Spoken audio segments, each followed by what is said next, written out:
Dun, dun, dun, dun. Happy Tuesday. That's right. Happy Tuesday. Welcome to Wake Up Charlotte to Go. The question this morning, do you nap?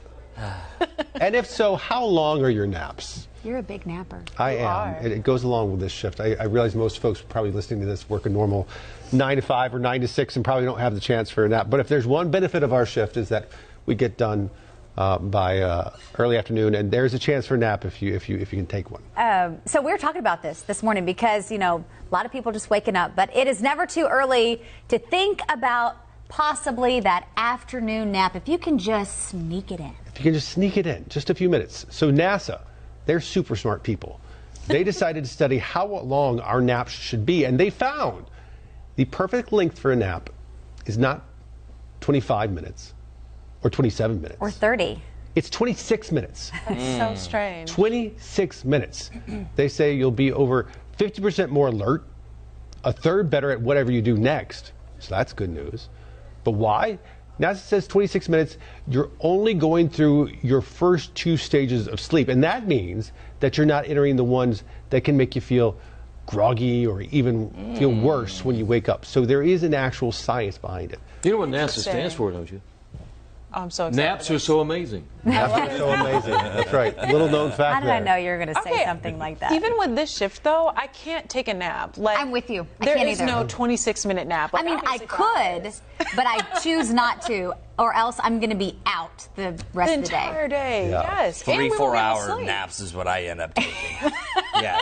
No, it's impossible. Like I said, I'm going to lay down for 20 minutes. It's dark out by the time I wake I was up. about to say, that's not a thing. Okay, but you take a nap like every day. Every single day. I can probably count on one hand. I've been on this shift for 8 years.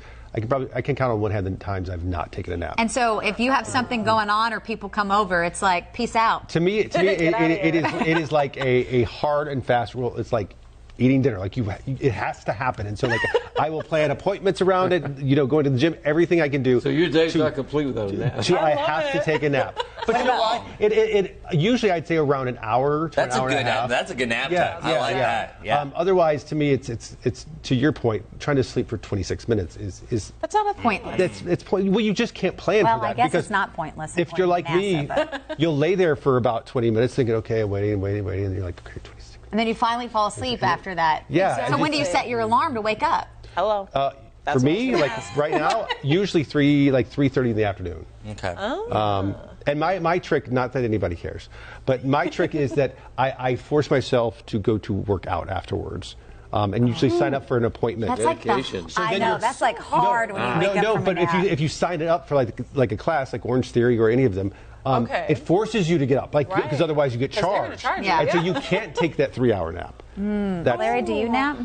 Believe it or not, You might just close your eyes while you're I sitting really in your chair. do. And even where it doesn't matter where I am, I can for a few minutes do something that's almost like a sleep. Yeah. Oh my God, that's so strange. You're gonna have to teach me that. Especially if I'm not driving, someone else is driving, like we do here. You go out somewhere. Well, I mean, Boom. that's like rocking a literally baby out to like sleep. that. You know what? Yes. When you're in the car, that Not when I'm sun's on driving, you, but when it's someone's warm. driving me. Yeah. We got lots of good responses. Yeah, Joy saying, I can't nap. I won't sleep at night. I'm totally with you, Joy. Melissa saying, I love a good 20-minute power nap during the week, a couple hours on the weekend. Hank, when I worked early mornings, I had to have a nap. 30-minute rest is just enough to recharge until bedtime. Melissa, you should up that by 6 more minutes. Just Yeah, exactly. 26 minutes. 26-minute nap. How about My grandparents were always said, never underestimate the power of a 30-minute nap. And my grandmother lived to be 102. So, wow. you know, maybe there is That's something close to to 26 minutes. You know, I'm just back in the saying. day, farmers, if you were like living on a farm, they had nap time. You know, like in early afternoon. Yeah. Then certain cultures, you know, siesta is very important. Siesta. Yeah, Well, I was telling Ben when I was in Beijing covering the 2008 Olympics, they would serve us lunch, and then we wanted to get back to work.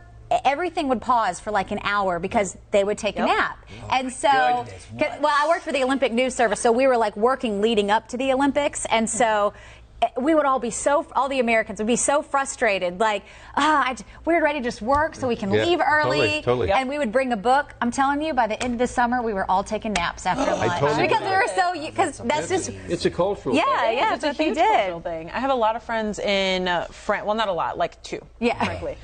in Europe, and I remember I got like the awesome privilege of visiting both of them, one in Italy, one in France, and it was amazing to see literally everything shuts down in the middle of the day for 2 hours. I couldn't even go to like the grocery store because everyone's taking their lunch breaks at home with their families, which frankly is how I'd love to do things. Nice. Americans, what are we doing here? We're just working people into the ground, shaming people for naps. To shift things, I also think that there's perfect napping weather. I think today is one of those where you can open up the windows, a nice cool breeze But you know coming what? in. I also love napping when it's like raining out. Oh, that's the best. That is the best. Wednesday is a great nap day.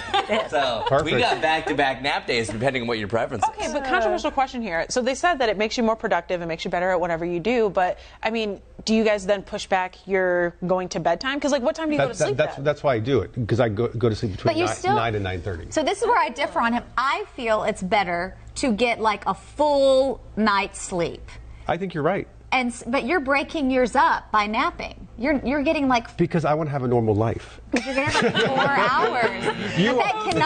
You are right. I'm not disagreeing with you. That cannot be healthy for you in the long run. Probably not. But it is I found it a functional way to still be able to have somewhat. I can't go to bed at 6:30 or 7. I just can't do it. Oh, I can. I will be the happiest person at home by myself in my bed, like just like sometimes my kids just put me to bed. 6:30 or 7? Really? Yeah. Oh my God. Yes. A I'm really like good you, day. 9 to 9:30. That's my time. So you're just sleep deprived because you're not taking naps. On this schedule, I would say Don't attack him for being unhealthy. This guy. And you got a baby. I would What say are you doing? most people who work on this schedule are sleep deprived. I'll crash. Oh, yes. Oh, yeah. Ben is probably the only one that takes a nap. All the years I've worked on the schedule, I don't know anyone who has done that. And look how healthy you are. Look how You figured it out. You've cracked rosy the code. cheeks. And, I just like to be able to. What time do you go to bed? Well, it varies. Like sometimes it's 7, sometimes it's 8, sometimes it's 8:30. I can't go to bed early. Sometimes it's like at the end of the week, I'm really dead, and it's like 6:30, and I'm like, "Good night, children. Come kiss your mother. Good night." Like, Mummy dearest.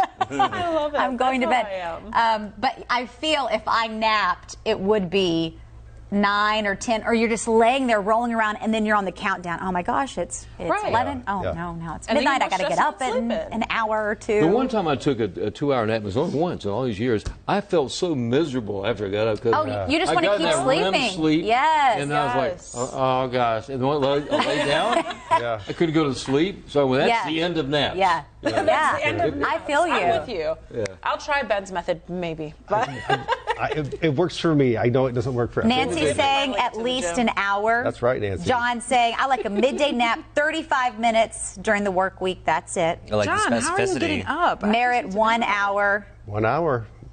I'm telling you. To each their own, I guess. Plus, I'm glad we coined the Ben's method. I like that. Right? The Ben's method. It doesn't really work for anyone else. Yeah. But Ben's method. Listen, no matter what shift you're on, I feel like it's a constant battle figure. Because even if you get up at 6 a.m. or something, you're still staying up later than you should, I'm sure. You know? Exactly. Yeah. So, right. anyway. Let us know. Do you take naps? And if so, how long? And we'll see you back here tomorrow morning for another edition of Wake Up Charlotte to Go. Time for a quick nap. Yeah.